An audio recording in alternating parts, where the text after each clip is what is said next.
chapter 5. We're going to cover special phlebotomy procedures.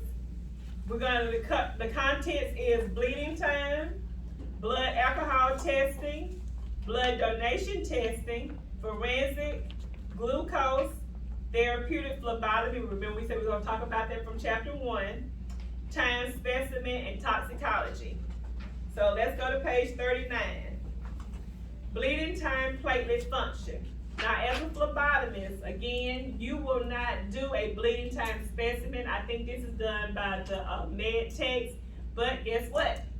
It's on your test.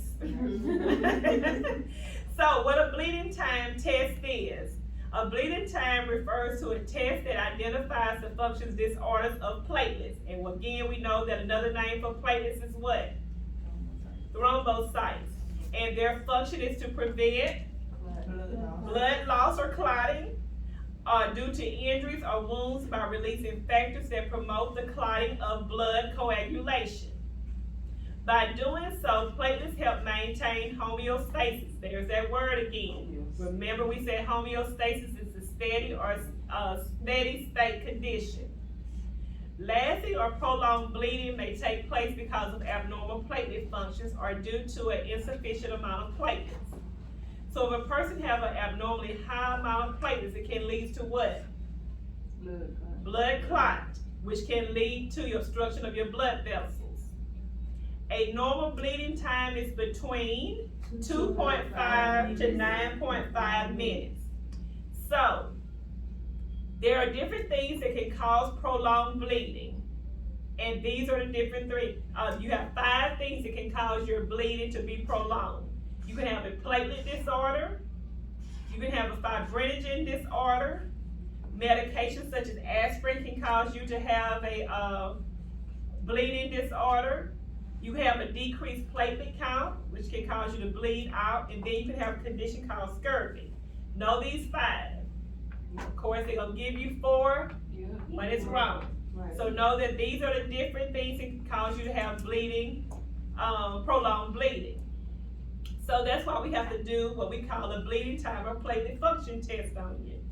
So you're going to get your equipment together, and this is what for the equipment you need alcohol, you need a sphygmometer, and a sphygmometer is just the the adapter that you have to do a blood pressure. You know that dial that has the numbers. Yeah. That's what they mean by a sphygmometer. You have to have a bleeding time device and a stopwatch. So what the procedure is going to do is, you're going to get the patient's arm. You want to make sure it's on a stable support with the palm facing up. You're going to select the site. It should be dorsal of the mid-forearm. You're going to place your sphygmometer on the upper arm. You're going to check that the site is without scars or exposed to veins and remove any excessive hair. You're going to clean the site with alcohol, and how long is the alcohol going to dry? 30 to 60 seconds. You know that's a test question. You're going to inflate the sphygmometer to what? 40. So that's your blood pressure cuff. You're going to pump it up to 40. That's what you need to know for test purposes. When you're doing a bleeding time test, you're going to inflate your sphygmometer to 40 millimeters of mercury. You're going to place the device on the site parallel to the antecubital crease and apply light pressure. Push the device trigger at the same time as the watch. Dispose of the device in the Sharps container. Begin timing at the time of the puncture. Block the blood flow by using filter paper for 30 seconds. And then you're going to block the, excuse me, let me cut that off. It's my work phone. Okay. That's, you know how people call you about warranty on your vehicle. I'm sorry. They call every phone. Let me put this on vibrate. I'm sorry. Okay. Then it tells you that to block the blood flow repeatedly every 30 seconds until the blood flow stops. If the bleeding continues for more than 15 minutes, stop timing and apply pressure, and make note and record that the bleeding time exceeded 15 minutes.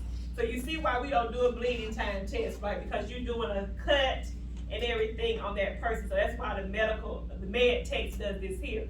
But for test purposes, you need to know that you're going to apply alcohol. The alcohol is going to dry for 30 seconds, and you're going to inflate that meter to 40 millimeters of mercury. you need to know that the reasons why we do the test is, this test is done for people who have blood disorders, fibrinogen disorders, people who take aspirin, people who have decreased platelet numbers, and scurvy. And a normal bleeding time is 2.5 to 9.5 minutes, and you all had that on your chapter test, okay? All right, let's go to page 40. Blood alcohol test. When we doing a blood alcohol test, it's just what it says. You know, when we have a blood alcohol test, it's done to check your alcohol levels, right? So the majority of alcohol will be broken down within the liver, right? The remaining alcohol is passed out by what? Exhaling and urination. Know this here, everybody always miss this here. Alcohol is broken down in your liver, and the remaining alcohol is passed out by us urinating and by us breathing, exhaling. Do not miss that. So when we do an alcohol test, come down here to procedure. We're going to place the tourniquet on the patient's arm. How high do we place our tourniquet? 3 to 4 inches. 3 to 4 inches above the puncture site. Alcohol, are we going to use alcohol or non-alcohol solution? Non-alcohol. Why? Because it's an alcohol test. It's an alcohol test, and it can't interfere with the test. So that's what you need to know for test purposes, that when you're doing a blood alcohol test, you are going to use non-alcohol solution to clean that site with, because if you use alcohol, the test results are going to come back positive, okay? And again, make sure you know how alcohol is broken down out of your system. How do we get rid of that alcohol? And we're going to insert our needle how? 15 to 30 degree angle, bevel up. Bevel up. Do not choose bevel down. Go to page 41. Blood donation testing. Remember, we're going to use this blood bag for blood donation, right? Okay. A phlebotomist may also perform specimen collection in blood donation facilities. Blood is collected from donors in order to be used for patients in need of blood products. Donor units are separated into components, and they require precise labeling in order to trace each unit back to the donor. Each donor unit provides red blood cells. Another name for red blood cells is erythrocytes.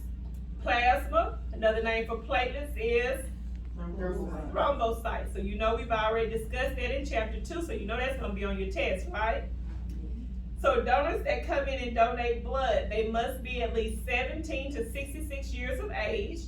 And how much do they have to weigh? 110 pounds. You need to know that to be able to donate blood, they have to be at least 110 pounds. Also know that, where is it at?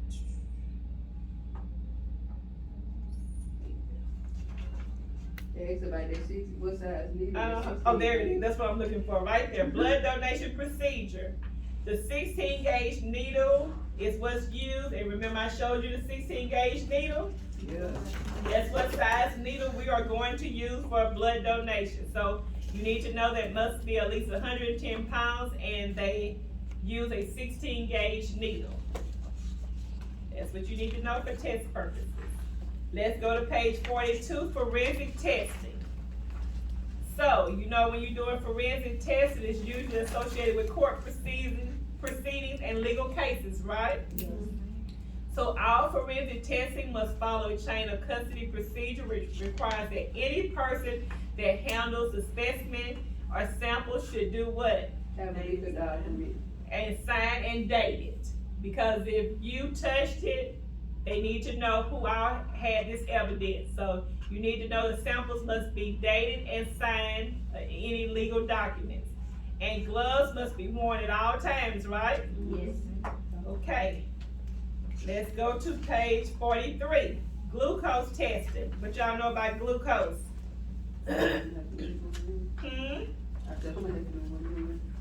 Yeah.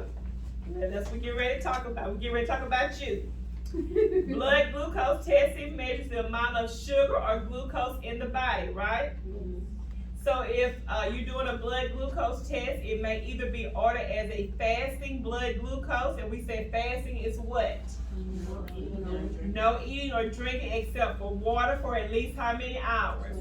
8 to 12 hours before the test. Now, that was the confusing part on different things, cause one minute they It'll asked. tell you 12, and then it'll tell you 8. Yeah, But the main thing is no eating or drinking. yes. Okay. Come down here where we talk about the procedure. This is for someone who's getting a glucose test. You're gonna clean the area where the needle will be inserted. Instruct the patient to make a fist as the tourniquet is applied. Insert the needle and remove the tourniquet once the blood flow starts. Apply pressure to the puncture site and check the bleeding has stopped. Then you have what you say you get ready to have, a blood glucose tolerance test. This measures the ability of a patient to be able to metabolize large amounts of oral glucose. The patient that receives the glucose tolerance test must have been fasting, and therefore they are susceptible to fainting when given large amounts of glucose. The phlebotomist should accompany the patient to and from the drawing room in order to prevent any injury. So you never leave these people here alone because you're just giving them a large amounts of glucose and they're prone to faint. So you're going to make sure and take them to the waiting area. I know they'll tell you, like if they have to use the restroom, you want to have someone to accompany them because you don't want them to faint and hurt themselves. So the initial procedure, the first thing you're going to do is you'll collect the initial fasting blood and urine sample. Then there is no further testing is required if the blood glucose level is above 200 milligrams per deciliter. If the patient is given a large dose of glucose solution to drink and the blood glucose level is below 200 milligrams, make sure all the solution is swallowed in 5 minutes without vomiting. So what they're saying is, when you come in, the first thing you're gonna do is you're gonna give a urine sample and a blood sample. Then they're gonna give you that nasty solution there to drink. You have to drink that solution. You have 5 minutes to drink this solution. If I don't drink the solution in 5 minutes, what happens? You can start over, right? So you just want to drink. Right. If I vomit the solution, what I have to do? Drink it. Start over. So you just want to drink it in 5 minutes and keep it down, right? Yeah, Because if not, they do not feel sorry for you. right. Okay, if the glucose level, when I have my test done, if it's above 200, I can go home, right? Yeah. If it's below 200, what I do? Do it. Keep on drinking. All right, and we're not gonna leave these people alone. Right. Remember that. Okay, page 44. Let's talk about therapeutic phlebotomy. We talked about this here in chapter 1. They told us in chapter 1 that therapeutic phlebotomy refers to a prescribed amount of blood withdrawn in order to treat a blood disorder. And there's 3 blood disorders that is used for therapeutic phlebotomy. You have what we call hemochromatosis, you have polycythemia, and porphyrias. You need to know those 3. You have to be able to recognize these are the 3 conditions that requires therapeutic phlebotomy. We also have to know the definition of hemochromatosis. It's a disorder where the body absorbs too much iron. Simple as that. We have too much iron. Then we need to know the definition of polycythemia. Poly means too many as well. You have increased circulating red blood cells. So what this is, okay, with a therapeutic phlebotomy, you have a male, and sometimes you have a few females. You have too much iron in your body, right? So they feel bad, they're sluggish all the time. It's just the opposite of being anemic. You have too much iron, but you have the same symptoms. Right. So what they're gonna do is a doctor's gonna send you in, and you're gonna give this unit of blood right here, but they're gonna throw it away because you have a disease. You have too much iron in your body, your blood is too thick, it makes you feel real bad. So you either have hemochromatosis, you have polycythemia, or porphyrias. So they're gonna send you in for a therapeutic phlebotomy. It may be performed how often? Every few days. Every few days or as needed in order to improve your symptoms. The procedure may be scheduled as needed or it may be performed on a regular basis. The procedure for therapeutic phlebotomy is a regular venipuncture procedure. They take roughly 500 milliliters of blood. This is 500 milliliters of blood and it's one bag. This is what they're gonna take out. So underline 500 milliliters of blood, you need to know that. To be able to perform a therapeutic phlebotomy, the patient must have a written request, like a prescription, from a physician. And these are the 3 things that you need to know that has to be on your orders. How much blood is going to be withdrawn? How much did we say we're going to take out? 500. So we need to know the amount, the frequency. How often can we do this here? Every few days. Every few days or as needed, right? And then we have to know the desired hemoglobin, because if my hemoglobin is normal that day, there's no reason for me to have it, because that means I'm doing better. But if my hemoglobin is high, I need to be therapeutic phlebotomy. What do we say hemoglobin was? Hemoglobin gives blood its chapter 2. It gives it its what? Come on. Color, right, and that determines if you're anemic, right? Okay, so make sure you know those 3. Of course, they're gonna give you 4 answers. You know 3 is wrong. Everybody misses that question. Telling you now. Therapeutic phlebotomy, they always miss those 3. No, make sure you know hemochromatosis. You have too much absorbed iron. Polycythemia, you have too many circulating red blood cells. Okay, page 45, time specimen. A time specimen is a measurement of the concentration of a substance in the blood, such as creatinine, glucose, sodium, over a specific period of what? Time. So, I tell everybody when you read the question and they give you the definition for a time specimen, look for the word. It's a time specimen, a measurement of concentration of substance in a blood over a specific period of what? Time. Simple as that. Answer it, move on. Okay? These are your common time specimens. You don't have to know these, but remember we said glucose is the most common time specimen test. Now, someone who's doing a time specimen test, it says for a time specimen collection, the patient should be instructed to fast for 8 hours prior to the procedure.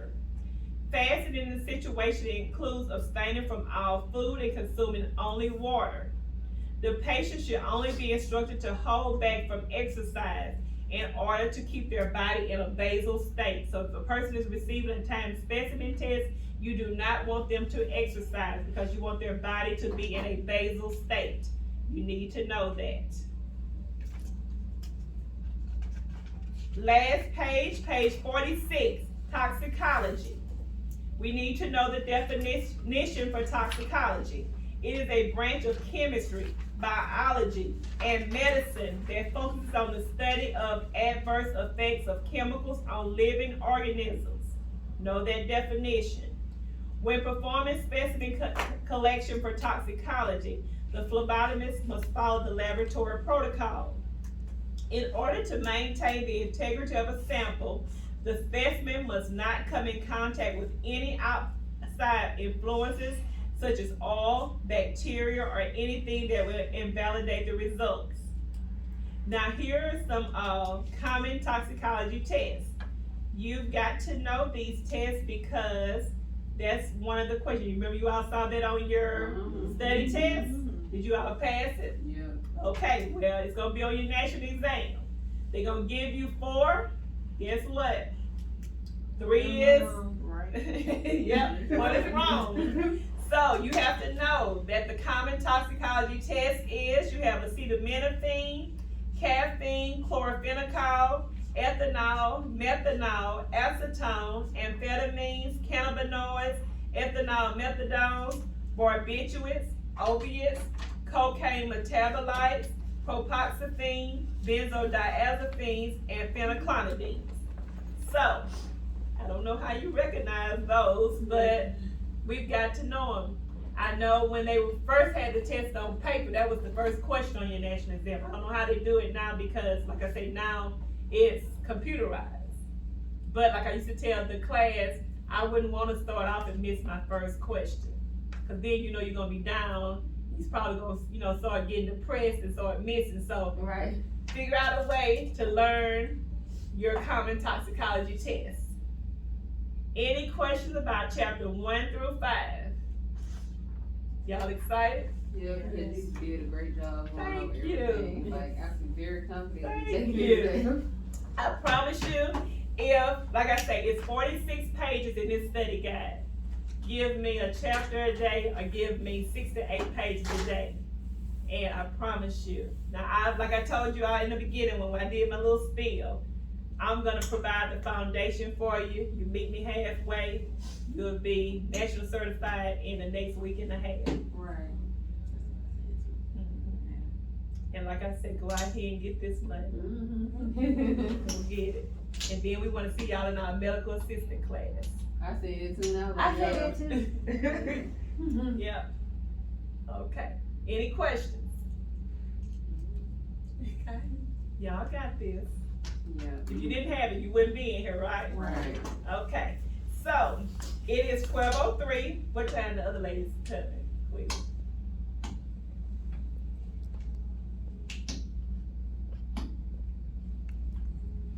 Okay.